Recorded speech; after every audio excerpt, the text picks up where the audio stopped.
The Queen of Sheba was a ruler of the ancient kingdom of Sheba. It is mentioned in several holy books, such as the Torah, the Holy Book of the Jews, the Old and New Testaments, the Quran, the Holy Book of the Muslims, and the Kebra Nagast, Glory of Kings, of the Ethiopians. Sheba was the name of a kingdom located in southwest pre-Islamic Arabia, and whose civilization is believed to have existed between the 10th and 12th centuries BC.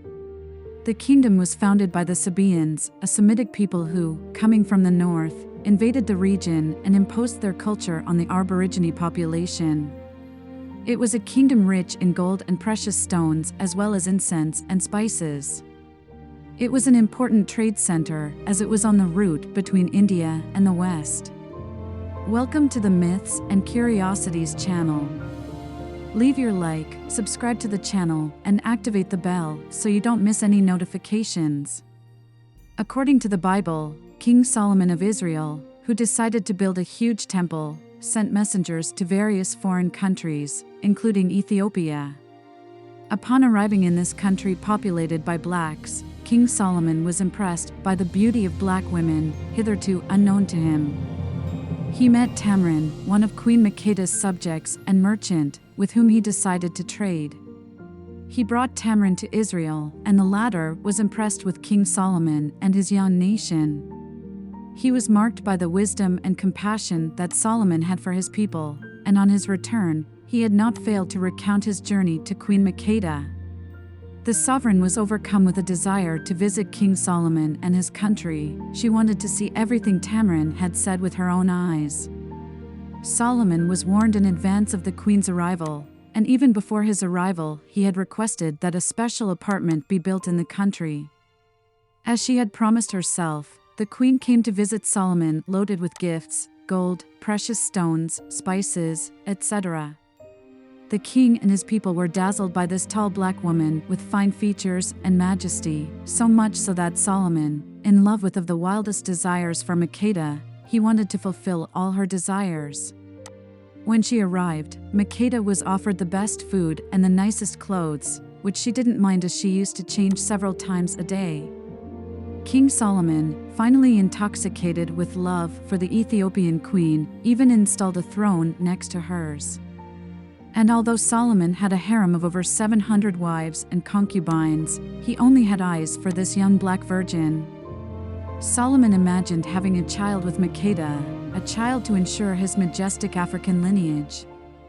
And when Queen Makeda, 6 months later, told him that she wanted to return to Ethiopia, he began to devise the following extraordinary plan.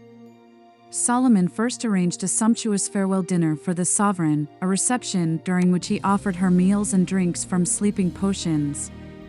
And as dinner ended very late, the king invited Queen Makeda to spend the night at the palace. She agreed after they agreed that they would sleep in separate beds, and that the king would not try to take advantage of her. The king has sworn to honor her chastity, but on the only condition that she take nothing from his palace. Makeda was outraged by the blackmail and told Solomon that she was not a thief.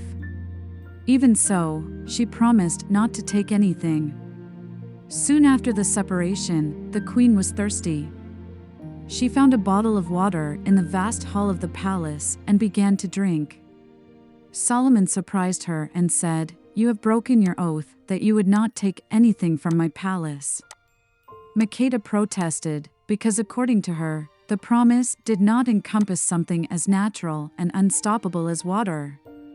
But Solomon told her that there was nothing in the world more important and more vital than water, for without it there would be no life.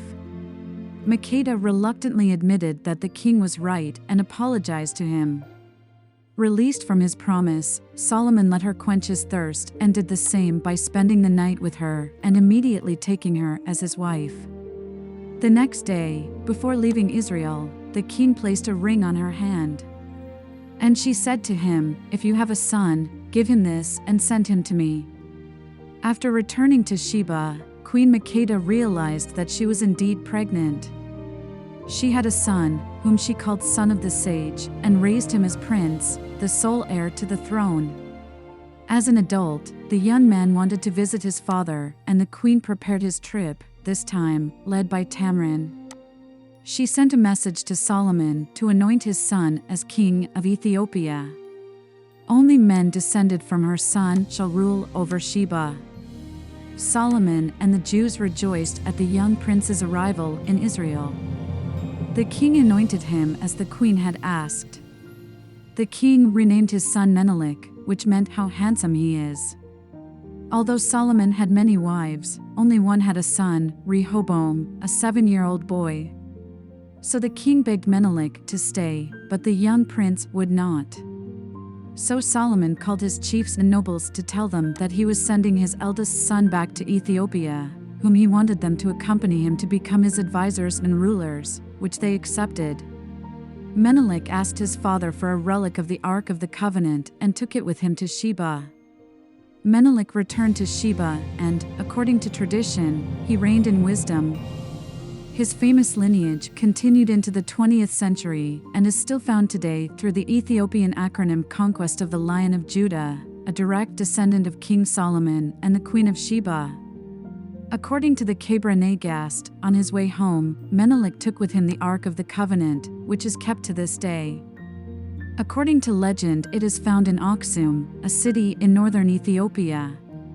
It is kept inside the Church of Our Lady Mary of Zion and preserved by the only person authorized to see the object, a guardian, who says he is willing to die to protect the chest.